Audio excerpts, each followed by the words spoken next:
now that we are more familiar with functions, next we'll talk about inverse functions. Firstly, to do this, we'll need to understand what a one-to-one function is. Simply, it is a function that never maps to the same place twice. Equivalently, we can say that if we have two x's which are not the same, then the outputs of f of x, of these x's, will not be equivalent. Or if two outputs are the same, that means the x input must be equivalent for it to be a one-to-one function. One way to visually check if a function is one-to-one is the horizontal line test. If you draw a horizontal line at any place on the graph, how many intersections are there? If it's only one, then it is one-to-one. If there is more than one at any place, for instance, here on the right-hand side, you see that it intersects twice, this is not one-to-one. Another way to look at it is the mapping of elements. If each element in domain A maps to one element, one unique element in B, it is one-to-one.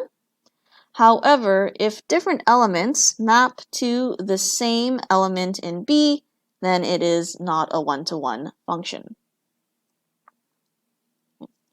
So, why are we looking at this property?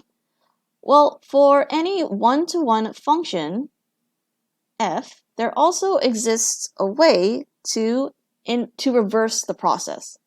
And reversing this process is called finding the inverse. Okay. So an inverse function is something that reverses another function and is denoted with this notation over here, f minus 1. Okay. Take care that this notation is different from finding the reciprocal of a function. So be careful not to mistake that.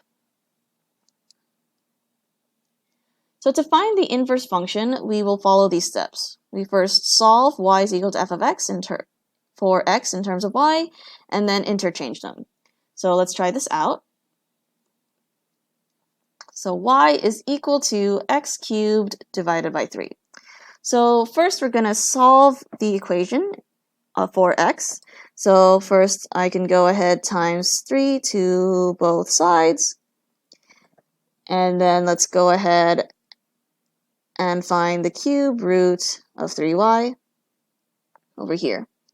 And then last step will be to, we finished one, so last step will be to interchange x and y.